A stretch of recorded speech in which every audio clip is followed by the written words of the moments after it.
They laughed at her poor recruit status. Then her secret tattoo crashed their world. She walked onto Fort Braxton in faded jeans and scuffed boots, every smirk from those polished recruits carving ice in her chest.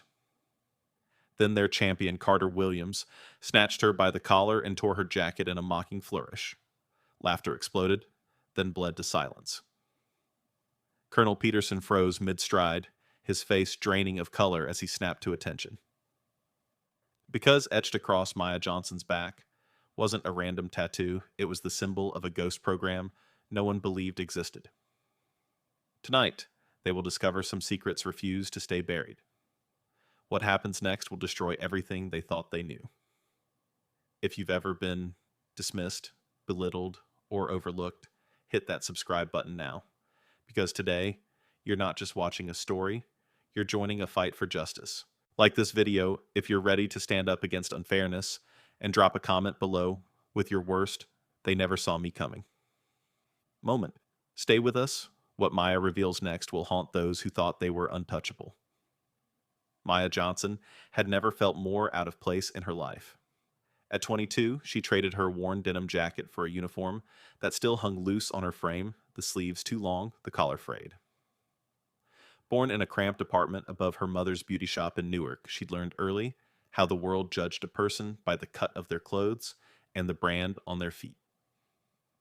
Here at Fort Braxton, an imposing expanse of gray barracks and iron gates, those judgments felt amplified 1,000-fold. She remembered the look on the drill instructor's face when he measured her boots against regulation standards, scuffed secondhand, barely holding together. He barked something about waste of government property, and every recruit within earshot saw the disdain in his eyes. That disdain became a daily soundtrack in the echoed laughter of Carter Williams and his clique. In Brooke Sanders's hushed giggles as she live-streamed her arrival to thousands of followers. Even in the silent side glances of quiet Derek Nguyen, who looked at her like she belonged to another world. Maya's only lifeline was her little sister's framed photo tucked into her locker, an anxious 9-year-old with a crooked brace on her leg and a grin that wouldn't quit. Every struggle here, every insult, every drip of humiliation pressed her back against that memory. She was here for something greater than herself. She wasn't just a recruit chasing benefits or bragging rights. She was a daughter carrying her sister's hope, a young woman determined to reshape the narrative that told her she didn't belong. Across the parade ground, the buzz of fresh recruits crackled like static. Carter Williams stood at the front of his group, his polo shirt crisp, his boots polished until they gleamed. He joked about how his Army legacy guaranteed special treatment. Nearby, Brooke angled for the perfect selfie, her phone screen glowing as she filtered every frame to Insta-ready perfection. Derek Nguyen hovered wary but loyal, his collegiate athletic honors incongruous here among the starched uniforms. The morning sun carved long shadows between the drill sergeants, stationed like sentries against the horizon.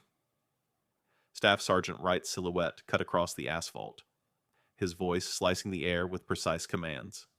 Align. Eyes front. Show me posture. Maya slid into rank at the end of the line, counting breaths to steady a tremor that threatened to show. Each breath reminded her of 1,000 hours spent running city streets, at dawn lifting scrap weights in a basement gym, studying every movement until her body remembered strength better than fear. Sergeant First Class Campbell circled the ranks, clipboard in hand, her hawkish gaze sweeping every face as though she could read their pasts in their eyes. Maya watched the way her lips tightened into a thin line, the way her boots dug into the asphalt at each recruit's misstep. No favoritism here, only performance under pressure. And Maya had prepared for this moment since her mother's illness forced her to forego college scholarships. Every insult, every boot camp meme about poor recruits was fuel she carefully banked ready to ignite. As the sergeants barked orders and recruits scrambled to obey, the air vibrated with tension and possibility. For Maya, this was more than a physical test. It was an arena of judgment where she planned to prove that determination speaks louder than designer labels, that resilience can outlast privilege, and that beneath those faded boots, beat the heart of someone born to endure and to overcome. Maya's first real test arrived at the quartermaster's desk. The hulking soldier behind the counter, Corporal Gibbs, glanced at her with the impatience of a man who had seen too many recruits waste government property. "What size?" he barked. When Maya answered medium, his eyes flicked to her faded jacket before he tossed a uniform onto the table with a grunt. The shirt was 3 sizes too big, the pants hanging in baggy folds. She reached for boots only to have him shove a scuffed pair with frayed laces into her hands. "These'll do," he muttered. As she stepped back, Gibbs rolled his eyes at his assistant. "That one won't last a week." Maya ignored the sting of humiliation she'd worn worse on her mother's shop floor. Instead, she squared her shoulders and met Gibbs's gaze, letting her calm determination speak louder than his scorn. Around her, other recruits exchanged smirks, Brooke Sanders filming the moment for her followers. Carter Williams elbowing Derek Nguyen with a smug score, one for the rich kids, while Quiet Mason Hall made sympathetic noises. The next morning, so 500 on the dot, Staff Sergeant Wright's scream of Reveille shredded the barracks silence.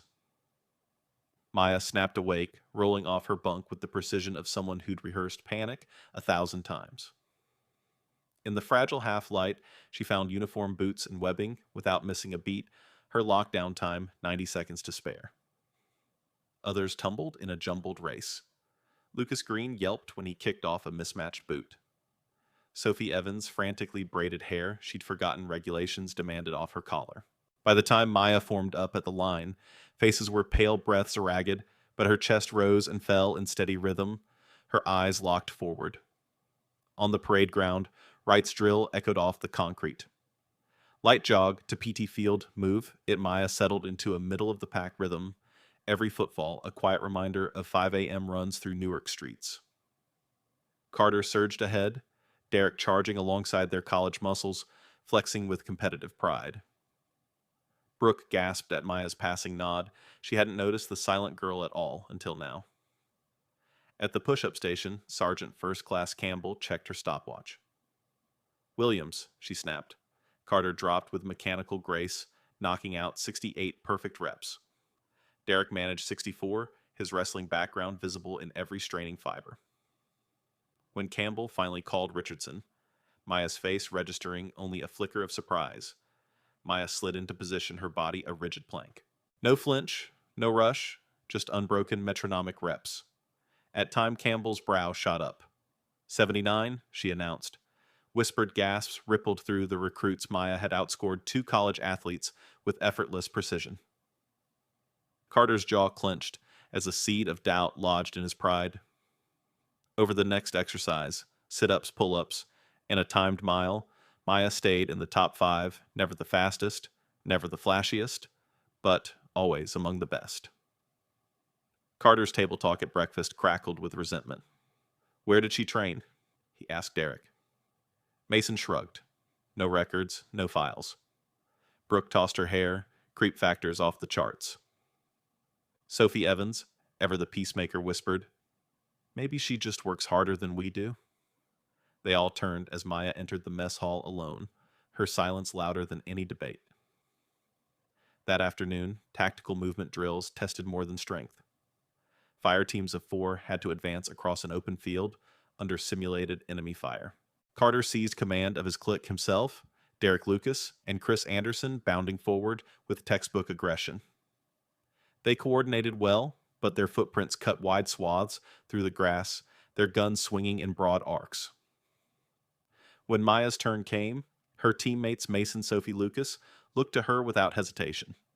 Wright singled her out. "You lead Richardson." She nodded once low and controlled, then whispered assignments in under 2 seconds. "Lucas, point, stay low. Sophie, overwatch on the left flank. Mason, rear security. Move on my signal." Their advance was a study in silent efficiency, compressed spacing near soundless footfalls, minimal gestures. Maya counted down with her fingers, 3, 2, 1, then signaled. They flowed like water through the field, circling obstacles, reading wind, anticipating imaginary tracer rounds. At the objective, Wright's amplified voice crackled. "Outstanding." "That's how it's done." A hush fell over the other teams. Maya's ordinary squad had outperformed the stars. Carter's glare flickered between triumph and something darker fear. That night, the barracks held its breath for the weapons maintenance test. Under harsh floodlights, recruits disassembled M4 carbines into dozens of tiny components. Carter approached the bench with confidence. Derek hit the parts with brute force. Brooke trembled, barely able to remove her pin. When Maya set to work, her hands moved in fluid arcs each spring, and pin slid free, every chamber riffle wiped without hesitation. She reassembled the rifle in half, the allotted time, running a finger along the barrel to ensure nothing rattled. Campbell watched from 3 paces back, her lips pursed. "Show me that again." Maya repeated the process flawlessly. "Where'd you learn this?" Campbell asked. "Practice," Maya replied softly. Campbell's silent nod registered the first official acknowledgement that something about Maya didn't fit the record. The true test came at dusk night navigation through the forest. Paired with Lucas Green, still jittery from earlier drills, Maya guided him by the light of only one dim flashlight. "Bearing 270-300 meters, she whispered. "Follow my footsteps, lean left at the oak." Lucas swallowed his fear and complied. Together, they threaded through shadowed hollows and rocky streams without map or GPS. 20 minutes into the mission, Lucas's earlier panic was a distant memory. He trusted Maya's voice more than his own compass. They punched every waypoint, then returned 15 minutes ahead of Carter's team, whose bright headlamps had given away their course. As Lucas emerged into the beam of the command post, his grin was the first real smile Maya had seen all day. Back in the barracks, Carter's frustration erupted. Leaning against the lockers, he spat out accusations. "She's sandbagging us on purpose. No one's that versatile without special ops training." Derek's eyes glinted. "Maybe she's prior service." Brooke chimed in. "What if she's playing us?" Sophie crossed her arms. "Or maybe we just aren't giving her a chance." An argument spiraled until Mason, normally reserved, raised his voice. "Whatever she is, she's better than any of us at everything. And she's been here laughing with us the whole time." The tension crackled like a live wire as recruits circled one another in a storm of suspicion, envy, and grudging respect. But Maya sat apart, her gaze distant, as she polished her rifle with the same meticulous touch she'd shown that afternoon. The debates and doubts washed over her like static. She let them talk themselves out, knowing that tonight's confrontation wasn't personal. It was the tipping point of weeks of injustice.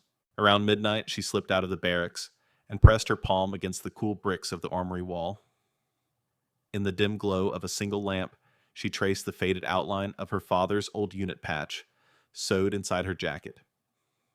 Each stitch held a promise she would expose the lies, rebalance the field, and claim a victory no one would forget. Tomorrow's urban warfare simulation would be decisive. But for now, the forest had spoken, the bullets had landed, and every underqualified recruit knew Maya Johnson was a problem they weren't prepared for. And the secret she carried on her back was about to ignite a reckoning that would leave no corner of Fort Braxton untouched. Maya lay awake under the dim red light of her barracks, heart still pounding from the night nav success and the tension in the hall. She closed her eyes and replayed every slight from Gibbs's scorn to Carter's clenched jaw after her 89-second push-up record. It wasn't enough to be the best. She needed to force Fort Braxton to acknowledge its own prejudice. By dawn, the gears of her plan were already turning. She slipped into the armory pre-inspection. Her uniform, perfectly pressed boots, polished despite last night's field exercise. Staff Sergeant Wright barked orders at the next platoon, oblivious to Maya's presence. She drilled herself on every piece of equipment she might need, not bullets or explosives, but data. During breakfast, Maya sat near the comms terminal under the guise of checking her email. While the others scarfed down eggs and toast, she fed the base's open-access network feeds into her encrypted thumb drive. Drill schedules, instructor patrol routes, even the live stream URL Brooke had set to public. By the time the platoon dispersed to their morning classroom rotations, Maya had mapped every footstep the drill sergeants would take over the next 12 hours, and the exact windows in which Carter's clique felt invincible. Next came the weapon staging area. She meticulously removed the chamber pin on her issued rifle, swapping it with the spotless spare she'd hidden under her mattress. No malfunctions would derail her plan. Then she slipped out to the supply lockers, photographing the ID tags on Carter's gear and Brooks' social media approved helmet cam. Every face, every piece of kit became a puzzle piece she cataloged in her mind. By mid-morning, the recruits were briefed on the urban warfare drill, simulated hostages, civilian role players, and 2 teams going head-to-head. Carter swaggered over, clapping Maya on the shoulder. "You ready to finally prove yourself?" he sneered. Maya's lips curved into a polite smile. "I've been ready since day one." As the teams gathered in the mock village, Maya's squad slipped into the alleyways unnoticed. She had pre-scouted the layout via floor plans and drone footage Brooke had streamed the week before. "Lucas Overwatch on that second story," Maya whispered, pointing at a window with a chipped shutter. "Sophie disabled the comms node in the supply shed 5 steps to your left." While Carter's team blasted through the front door in textbook breach and clear fashion, Maya's group circled behind, patched through their earpieces so only they would hear. The moment Carter's grenades detonated, Maya gave the signal, and Sophie's silenced pistol bit through the speaker wires, plunging the building's internal comms into static. The real pivot came when Maya triggered the hidden livestream Brooke had mockingly set up for best fails of boot camp. As Carter's team celebrated their breach on camera, Maya hijacked the stream, cutting Brooke's filter settings, and replacing her goofy smile with the cold reality of every insult Carter had lobbed footage of Gibbs tossing Maya's boots aside. Brooks mocking "poor recruit" captions Derek's uneasy glances. At the same time, she activated the Armory's intercom system, broadcasting live to every drill sergeant, "Attention all personnel. You have judged a recruit by her clothes, then by her performance. Now judge her by her truth." The mock terrorist holding the hostages froze. So did Carter, who watched in disbelief as his carefully choreographed assault became a viral confession of his own arrogance. Drill instructors pivoted from laughing at Brooks' failed selfie to staring at the security monitors in shock. No one moved. Maya took that moment of stunned silence to slip into the building through the rear vent she'd reconnoitered. Inside, she found the emergency override panel, a red lever used only in real crises, and pulled it. The alarm blared. Lights strobed. All simulations stopped, instantly replaced by genuine panic. In the chaos, Maya guided her team through the civilian role players, ushering them to safety, while Carter's team floundered under real stress. Sergeant Campbell stormed in, eyes ablaze. "What the hell is going on?" she demanded.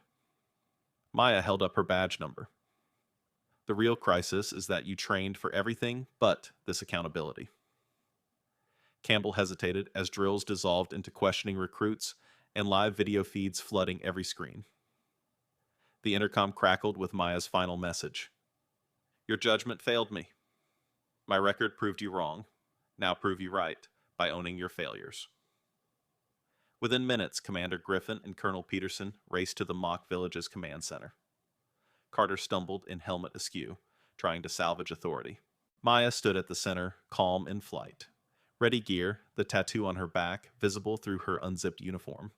Its myth, now undeniable fact. Griffin's voice echoed across the room. "Maya Richardson, report to my office immediately." But before Maya moved, she addressed the assembled recruits and instructors. "This is what happens when you judge without evidence. This is what happens when you refuse to see potential beneath prejudice. We're here to learn to serve, but first, we must acknowledge the truth."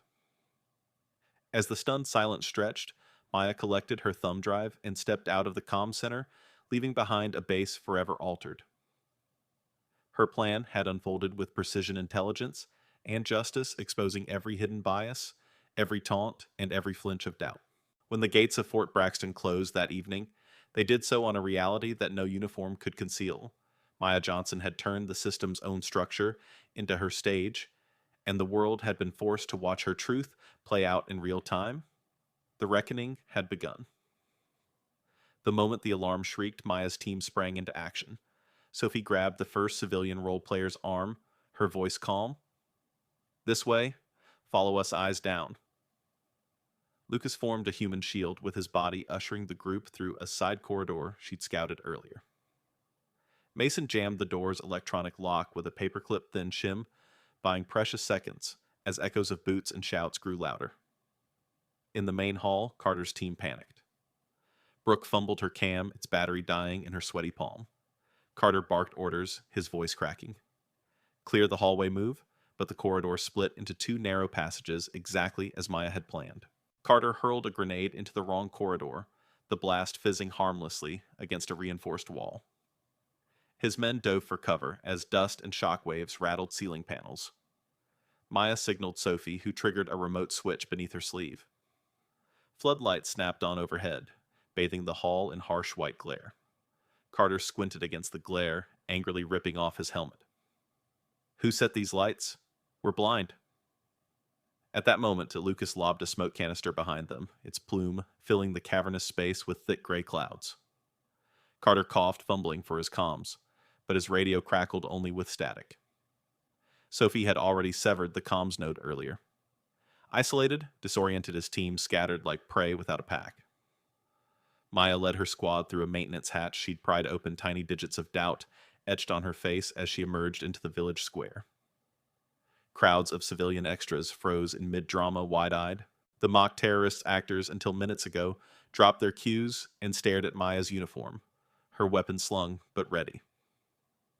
Over the loudspeaker, Campbell's voice slashed through the smoke. All non-essential personnel evacuate immediately. The condemnation in her tone was unmistakable. Maya raised her fist. We're all here, no one more essential than the truth. From the rooftops, drone cameras whirred as Brooke's live feed flickered back on this time, relaying Maya's face to every screen in the base. Carter watched in horror as insults he'd lobbed at Maya captured weeks earlier flashed on screen: poor recruit, waste of boots, laughingstock. His chest tightened, heat flooding his cheeks. Maya stepped forward, voice measured. You judge me by my jacket, by my boots, by my silence. She peeled back her jacket sleeve to reveal the Black Hawk tattoo that curved along her spine, Sullivan's emblem. The audience gasped as the camera zoomed in on the intricate wingspan and cryptic symbols. Carter's face went ashen. Derek staggered back against a wall. Brooke dropped her phone. Maya continued.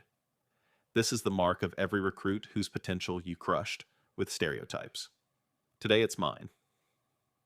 She swept her gaze across the stunned ranks of drill sergeants and recruits alike, daring anyone to meet her eyes.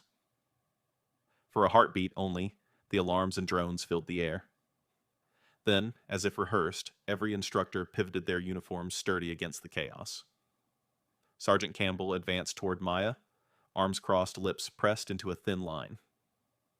Explain yourself, she demanded. Maya's response was a slow smile. You taught me how to follow orders. I'm here to teach you how to lead with integrity. Behind her, Lucas guided the civilian extras to safety, while Sophie snapped the lock on the supply shed, sealing away the tools that Carter's team had hoarded for priority use. The final piece clicked into place when Mason activated the village's PA system. Maya's voice boomed, "Justice isn't given, it's claimed, and I'm taking it back for every recruit you ever broke." The thunderous roar of applause was unexpected. A handful of recruits, those who had trained alongside Maya, stepped forward, their own doubts replaced by conviction. Derek's eyes welled as he nodded Carter's closest allies, turning in solidarity. Even Brooke lifted her phone again, tears blurring her once perfect filter. Command vehicles screeched to a halt at the village perimeter. Commander Griffin emerged, her posture rigid as steel. She locked eyes with Maya, then surveyed the assembled recruits, the instructors, the impromptu audience of peers. In that charged silence, Maya holstered her rifle and offered Griffin a steady salute. Griffin's hand hesitated at her brow, then dropped into a crisp return. No one spoke as the smoke cleared. Maya's message had been delivered, not with gunfire, but with planning, compassion, and unshakable moral force. Each step of her retaliation had been calibrated to expose inequity and empower the powerless without a single fatality or broken rule beyond her own meticulously engineered loopholes. As the final echoes of alarms faded, a new sound rose, the steady clip-clop of boots marching in formation, followers of Maya's example ready to rewrite Fort Braxton's story. And somewhere in the command post, Brooks' live stream continued broadcasting Maya Johnson's quiet revolution to a base and a world that would never judge another recruit by her jacket again. Silence settled over the mock village as dust motes drifted through the harsh floodlights. For a long moment, no one moved. Then Sergeant Campbell exhaled her broad shoulders, relaxing for the first time in weeks. That was brilliant, she admitted, her voice low. Around her, drill sergeants exchanged glances of grudging respect, reeling from the realization that every stereotype they'd relied on had been shattered. Carter Williams stood at the edge of the square chest, heaving helmet dangling from one hand. He stared at Maya, as if seeing her for the first time, the arrogance drained from his features and replaced by awe and something like shame. His squad hovered behind him, hesitant to cheer or demur. Finally, Derek Nguyen stepped forward, pressing a hand into Carter's shoulder. "We were wrong," Derek said. "All of us." Carter nodded, once eyes fixed on the hawk tattoo peeking from Maya's uniform collar. Commander Griffin emerged from the command vehicle, her boots crunching on the gravel. She paused, taking in the scene-trained soldiers, guiding terrified role players to safety, a half-dozen recruits standing at attention around Maya, as if she were their lieutenant and Carter's team, once the elite now humbled. Griffin removed her cap and approached Maya, her expression unreadable. "Private Johnson," Griffin said, her tone measured. "You've done more than complete your training. You've forced us all to confront our own failures." She hesitated, then tucked a silver badge into Maya's chest pocket. The emblem gleamed against the matte fabric. "For extraordinary leadership and moral courage, I'm awarding you the Soldier's Cross." A murmur rippled through the recruits. Brooke Sanders, wiping tears from her cheeks, lifted her phone again, not for a selfie this time, but to capture Maya's steady salute. Mason Hall let out a quiet whoop that was echoed by Lucas Green, whose earlier panic had been replaced by newfound confidence.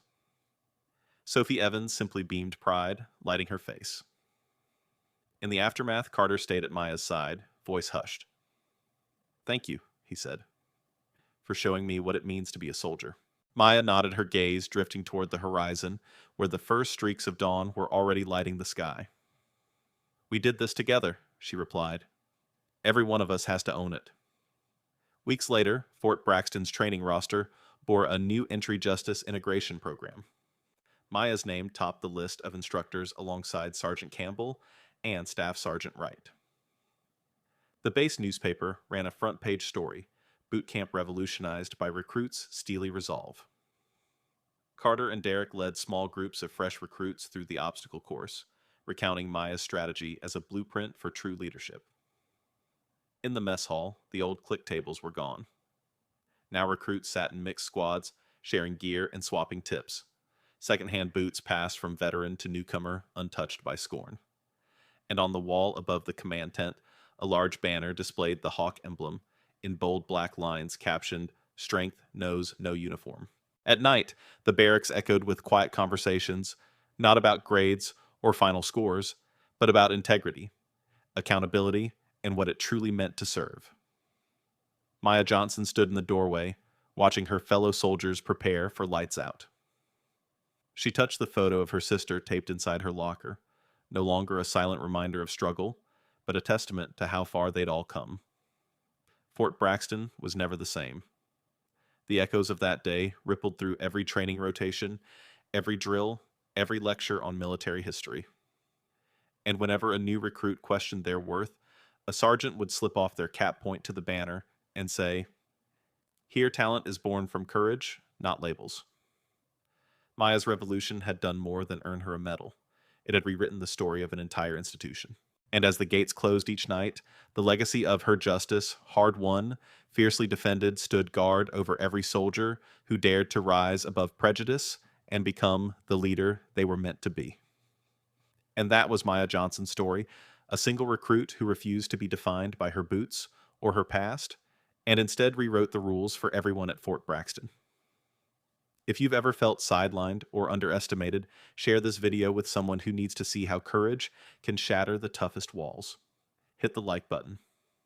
If Maya's stand inspired you, and comment below, when have you faced your own boot camp of doubt, and how did you rise above it? Don't forget to subscribe and ring the bell, because next week we've got another unbelievable true life story of justice and redemption you won't want to miss. Thanks for watching, and remember, real strength isn't given, it's claimed.